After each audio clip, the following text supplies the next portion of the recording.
This is the mixing desk in the Live Act Lounge. It's a Persona Studio Live 1602, and I'm just going to give you a few hints and tips on using it for when you come in for your rehearsal session here at Card Trick Music. It can be a little bit tricky at first, particularly if you're used to an analog desk, but it is fairly intuitive when you get into it. So when you first arrive, the desk will be set up in the way that you can see here. You'll notice channel 1, 2 and 4 are unmuted, as well as aux 1 and 2. Channel 1, 2 and 4 are where our microphones are. When you're looking at the stage, the microphone on the far left is channel 1, the centre is channel 2 and the far right is channel 4. The aux 1 channel feeds the monitors on the outside edges of the stage. The aux 2 channel feeds the monitor on the centre of the stage. You'll notice those are also unmuted when you look at the desk.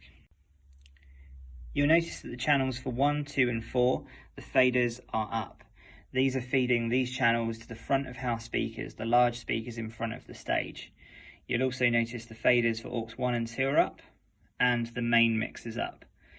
The faders for aux 1 and 2 feed the monitors as previously discussed, and the main fader feeds the front of house speakers. So in that way it operates like an analog desk. So if you do want to adjust the volume on the microphones coming out of the front of house speakers, you just choose your microphone and then move the corresponding fader. When it comes to controlling the monitor volumes, it is a little bit trickier. The monitors will already be on when you enter the room and everything will be routed through to it, but you might want to refine the volume levels or the effects levels being sent to them. When you look at the side of the mix console, you can see here you have an aux 1 and aux 2 option. If you press one of them, you'll see the center strip on the desk changes and you can see the individual channels being fed to those monitors. At the moment you can see to aux 1 it's being fed with 1, 2, 4 and 5. To change the amount of signal from each individual microphone getting sent to the monitors, you use the blue pot underneath and just a twisting motion. As I do that, you can see the light bars going up and down. So if you wanted less of channel 1 being sent to the monitor, for instance, you could run it down. As I mentioned before, aux 1 feeds the outer monitors, aux 2 feeds the center monitors. So you can control them individually by selecting between them. When you're done, if you go down to the channel strip section again, you can hit input to return to a normal input situation. On this desk, effects are controlled in exactly the same way. Just above where I pointed out the aux 1 and aux 2 buttons earlier, you have FXA and FXB, where you can control the amount of individual effects getting sent to each channel.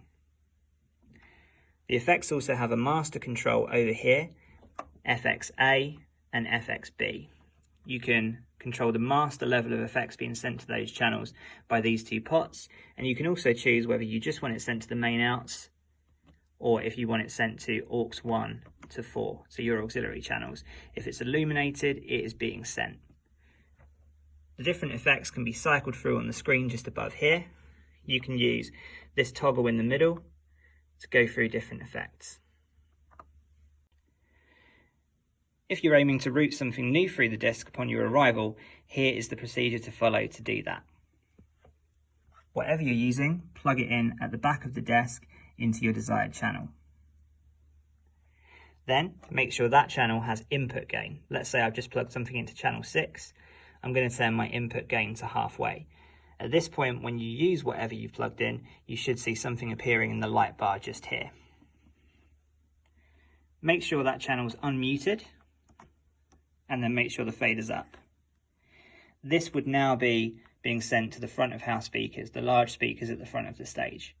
If you'd also like this sent to the monitors, go to the side, aux 1 and send it, aux 2 and send it. You'll now be receiving that same sound through the monitors as well.